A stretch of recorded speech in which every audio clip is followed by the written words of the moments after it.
Bonjour mesdames et messieurs et mesdemoiselles. Ce qui se passe dans le sud du Liban doit apprendre à monsieur Benyamin que les temps ne sont pas les mêmes. Les temps ne sont pas les mêmes parce que auparavant les soldats du Hezbollah n'avaient pas cette force, n'avaient pas cette capacité à faire face aux soldats israéliens, à les repousser, à les chasser, à même les dominer sur le terrain. C'était jamais vu. Et on est en train d'assister à cela. Avant, les gars du Hezbollah, ils opéraient d'une façon désordonnée, désorganisée, désorientée. Ils fuyaient. Maintenant, c'est pas ça. Ce matin donc, dimanche 13 octobre 2024, dans le sud du Liban, mesdames et messieurs et mesdemoiselles, ce qu'on nous apprend n'est pas rassurant. Ça ne rassure pas du tout.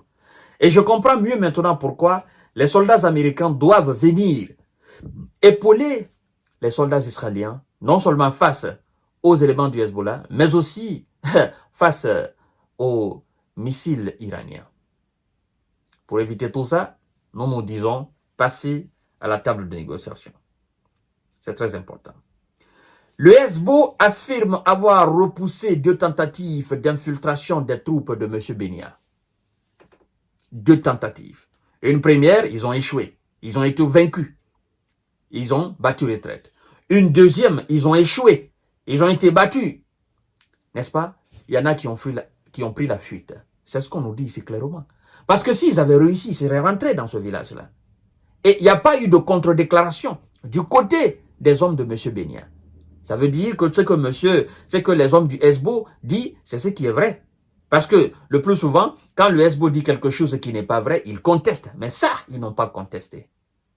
C'est un signe que M. Benyamin doit comprendre.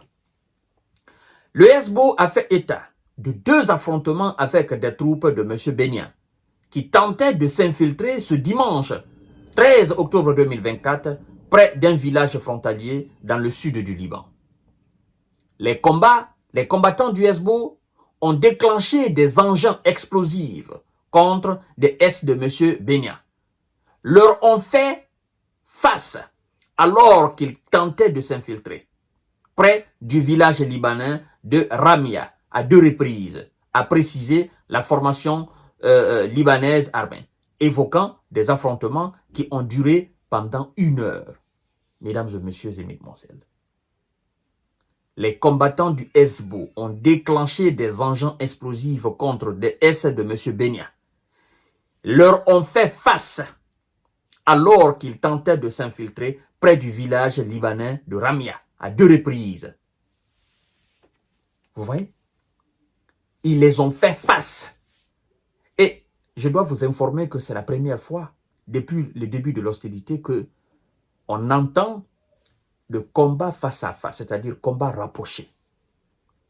Et dans ce combat, dans cette première séance, qu'est-ce qui s'est passé? Les gars de Benyamin, qui se croyaient très forts, venus avec des chars, avec leur tactique, ont battu retraite. Pendant 1 heure, ils sont en train, effectivement, de faire parler la poudre. Pendant 1 heure, on vous informe. 1 heure, ce n'est pas 1 minute. 1 heure de combat, ce n'est pas 1 minute, mesdames et messieurs. Ils n'ont pas pu entrer dans ce village, dans le sud du Liban. Vous savez, la fois dernière, je vous ai dit que ce n'est pas 3000, ce n'est pas 4000. Ça va même au-delà de 10 000, le nombre de soldats du Hezbollah qui sont armés. Quand je dis armés, ce n'est pas des kalash. Ils ont aujourd'hui ce que les gars de Benyamin ont en termes de véhicules blindés. Je vous parle quand même des gens qui ont de l'argent pour se procurer de tout ce qu'ils ont besoin. Ils ont du soutien de gauche à droite. Il y a des milliardaires dans ce monde-là, des milliardaires en dollars et en euros, tapis dans l'ombre, qui les soutiennent et qui les achètent effectivement tout ce dont ils ont besoin pour mener à bien cette mission. Et c'est ce qui rend de plus en plus la tâche pour M. Benya et ses troupes. Si de l'autre côté, les Américains, eux, les aident, de l'autre côté, eux, on les achète tout ce qu'ils ont besoin. Et c'est ce qui leur permet aujourd'hui de regarder les S de M. Benya dans les yeux, de les affronter, de les repousser, de les dominer et de posséder même des engins explosifs, des missiles, des roquettes, des lance-roquettes multiples, voire même des chars, des blindés, des véhicules de transport de troupes sur le terrain. Avant, ils n'avaient pas tout ça. C'est pourquoi le porte-parole de cette organisation a dit que M. Benyamin sache que cette guerre, ils l'amèneront jusqu'au bout et que ça va être très coûteuse pour M. Benya. Je vous ai dit, mesdames et messieurs et mesdemoiselles, nous sommes dans une situation qui a complètement changé. Et tous les analystes, tous les observateurs aguerris sont convaincus aujourd'hui que les donnes ont changé. Les donnes ont complètement changé. C'est pas la même chose. Et les donnes continueront de changer au fur et à mesure que les années passent. C'est-à-dire, au lieu que les gars de M. Benya soient maintenant les plus forts sur le terrain, ce sont eux qui vont le plus craindre les gars du Hezbo. Croyez-moi, cette situation, M. Benya ne sortira pas vainqueur. Il ne peut pas y avoir de vainqueur dedans. Non, il n'a pas les moyens pour les vaincre. Quand je dis moyens, je parle même sur le plan militaire, sur le plan matériel, sur le plan humain, sur le plan logistique. Il n'a pas les moyens. Le Hezbo est une armée aujourd'hui puissante, est une armée très bien structurée, très bien organisée. Et c'est une armée qui continue à se perfectionner. Je vous donne rendez-vous tout à l'heure, mesdames et messieurs.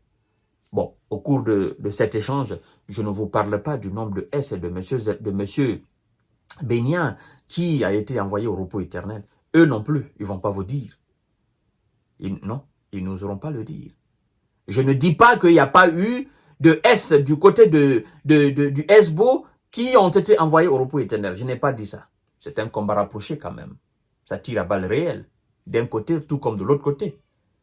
Mais si de l'autre côté, ils cachent le nombre de S envoyés au repos éternel par le Hezbo, ben, comment voulez-vous que le Hezbo dit exactement le nombre de son S envoyé aussi au repos éternel? Chacun n'a qu'à cacher. Eux, ils disent, non, nous avons perdu un, nous avons perdu deux. Or, c'est des dizaines, c'est des vingtaines, c'est des trentaines dans ce genre de combat. Je vous parle des combats rapprochés, mesdames et messieurs. La vérité va sortir. À tout à l'heure.